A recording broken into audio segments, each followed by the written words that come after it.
इससे पहले तो अपने घर वालों के साथ, अपने अहलो अयाल के साथ बड़े मुशफ़िक़ थे, शफ़क़त करने वाले थे। बस अभी थोड़ा माहौल बदल गया है, हालात बदल गए हैं, ज़माना बदल गया है, क्या करें जी, कॉम्प्रोमाइज़ करना पड़ता है जी, चलना पड़ता है जी, औलादें बड़ी मुँहसर हो गई हैं जी।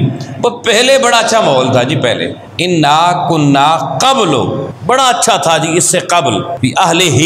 अहलो अयाल जो पहले वाले थे ना, हमारे बाप दादा खालाएँ फूफियाँ पहले जो गुजर गई, वो बड़ा ज़बरदस्त था जी, मुशफ़िक़ीन, बड़ी शफ़क़तों वाला माहौल था जी, बड़ा अच्छा माहौल था। लेकिन आज हर बंदा ये बात करता है क्या नहीं करता।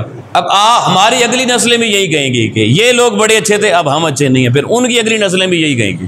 कुरान मजीद में अल्लाह बता रहा है, हर दौर का इंसान माजी को अच्छा समझकर अपने आप को अच्छा ना बनाने के लिए ढाल बना लेता है। वो पिछले चंगे समझी हो कितनी चंगी रही। अरे बाबा, तुझे ना पिछलों से गर्ज होनी चाहिए ना अगलों से होनी चाहिए, तुझे सिर्फ जो हैं उनसे गर्ज होनी चाहिए। तुझे अल्लाह के दीन से किसने रोका है उस पर अमल करने से, तुझे अच्छा बनने से, मुशफ़िक़ बनने से, घर का माहौल अच्छा करने से तेरे लिए कौन सी रुकावट है। तो अल्लाह पाक कहता है ये खामखा के बहाने बनाकर खुद अपनी नस्लों को, रहले खाना को शफ़क़त से महरूम करते हैं। यानी हम खुद रिस्पॉन्सिबल हैं। और ये सब टूटंग बातें अल्लाह पाक कुरान मजीद में इनकी नफ़ी कर रहा है।